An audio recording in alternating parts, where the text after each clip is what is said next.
Que já é hora do esporte aqui no SC no Ar. Susan, bom dia. Bom dia a você, Marta. Bom dia quem acompanha a gente ao vivo no esporte. Aliás, hoje tem Avaí, tem Chapecoense pela Copa Sul-Sudeste, não é isso? Exatamente, os dois times catarinenses entram em campo nessa último jogo da primeira fase da Copa Sul-Sudeste. A Chape está praticamente com a mão na classificação e o Avaí vai depender aí de outros resultados. Bora lá? Bora lá.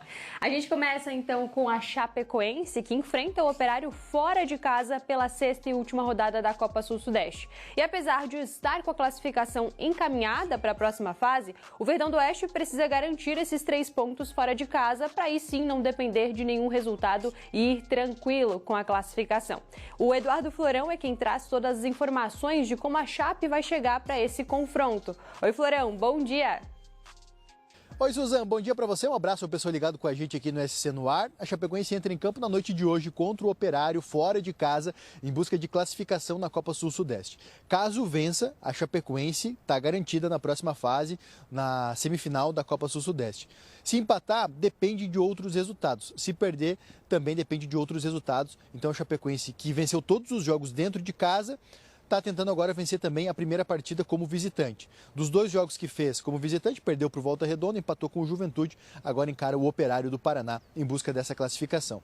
O técnico Celso Rodrigues, que está comandando esse time da Chapecoense na Sul-Sudeste, que é um time alternativo, vai contar com os reforços do Vinícius Balieiro e também do Neto Pessoa, que vão ficar à disposição do treinador para esse duelo fora de casa. É um time reforçado, porque a Chapecoense entende que está perto da classificação, vai garantir dinheiro, vai garantir uma fase no mata-mata e sonhando, quem sabe, com uma vaga na decisão da competição, porque o título vale uma vaga na terceira fase da Copa do Brasil. Então, a Chapecoense contra o Operário, na noite de hoje, com o time reforçado, mas ainda assim um time alternativo comandado pelo técnico Celso Rodrigues. Volto com você, Suzan. Obrigada, Florão, pelas informações. Tá aí, a Chape tem a oportunidade de ir tranquila para a próxima fase e disputar aí mais uma competição. E olha só, também tem Avaí e Sampaio Correia hoje na ressacada às 9h30 da noite. O Avaí sim precisa de outros resultados. Isso porque no grupo do Avaí temos o Volta Redonda, que é líder isolado, e temos o Operário, que justamente é o adversário da Chapecoense. O Avaí é o terceiro colocado. Ele precisa vencer para aí sim, dependendo de outros resultados, conseguir essa classificação. 2 equipes vão para a segunda fase e aí essas 2 equipes do mesmo grupo se enfrentam.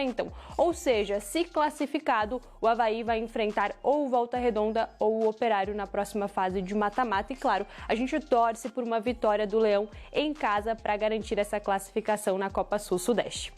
E agora a gente fala de Figueirense, porque o Furacão anunciou ontem a demissão de Daniel Kaminski. O então gerente executivo de futebol não resistiu à pressão dos resultados negativos do Furacão. A gente vai ver agora um pouquinho desses bastidores do Alvinegro. Daniel Kaminski chegou no Figueirense em maio do ano passado. Ele foi um dos responsáveis pela montagem do elenco desta temporada e também pela contratação dos últimos treinadores do Furacão. Desde o então rebaixamento para a Série B do Catarinense, a gestão do então gerente executivo de futebol sofria pressão. E o anúncio veio após a derrota por 3-0 para o Barra dentro de casa. Em nota, o clube agradeceu a dedicação e o compromisso de Kaminski e destacou que quando for escolhido um novo nome para o cargo, a torcida será informada. O Alvinegro vive uma fase complicada na 17ª posição na tabela. O time perdeu 3 jogos em 5 rodadas e venceu apenas uma partida na Série C. Tá aí o Figueirense, que precisa de uma recuperação na terceira divisão do Campeonato Brasileiro. A gente torce por isso e seguimos de olho nos bastidores do time alvinegro. E agora dos campos para as quadras. No futsal, ontem tivemos 3 equipes catarinenses entrando em campo pela LNF Silver. Vamos conferir agora os confrontos da rodada de terça-feira. O Blumenau venceu o São Lourenço por 4-1 e conquistou posições importantes na tabela de classificação. Os gols da equipe catarinense foram marcados por Ceará e Adrian, que balançou a rede 3 vezes. Os visitantes descontaram com o Gessé. Com o resultado, o Blumenau chega a 7 pontos e se aproxima do G4. No encontro entre catarinenses, o Joaçaba levou a melhor e venceu o Concórdia também por 4-1 fora de casa. Logo no início da partida, a Rise abriu o placar. A equipe visitante ampliou com Isaac 2 vezes e Galioto. O Concórdia chegou a descontar com Kevin, mas não conseguiu a reação. Com a goleada, o Joaçaba alcançou os 8 pontos na tabela. Já o Concórdia segue sem pontuar na competição. E olha só, no basquete, hoje as equipes catarinenses disputam o segundo confronto das semifinais da Liga Ouro. Brusque e Joaçaba vivem um dia aí de decisão em busca de uma vaga na grande final. A Maria Macedo já está por aqui trazendo todos os detalhes das duas equipes catarinenses para a noite de hoje. Oi Maria, bom dia!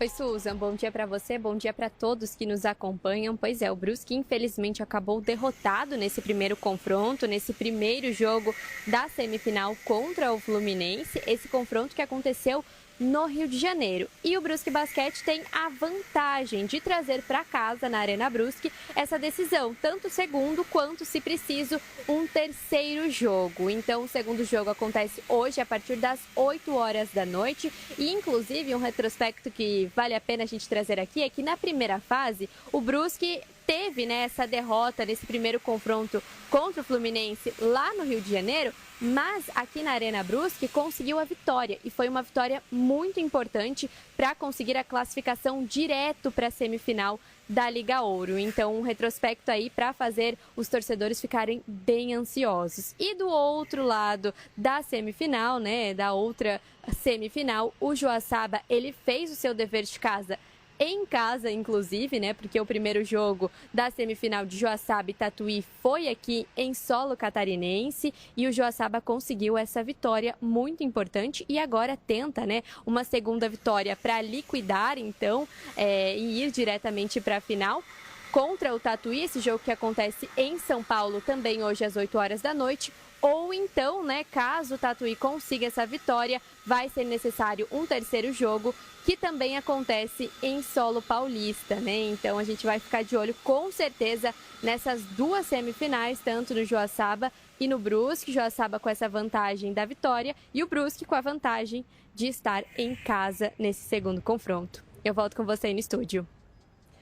Obrigada, Maria, pelas informações. Está aí a oportunidade de Santa Catarina garantir 2 vagas na grande final da Liga Ouro. A gente com certeza torce pela vitória dos nossos catarinenses, Marta, porque eles estão representando muito bem o nosso estado no basquete. É muito bacana a gente ver outras modalidades também em destaque, né?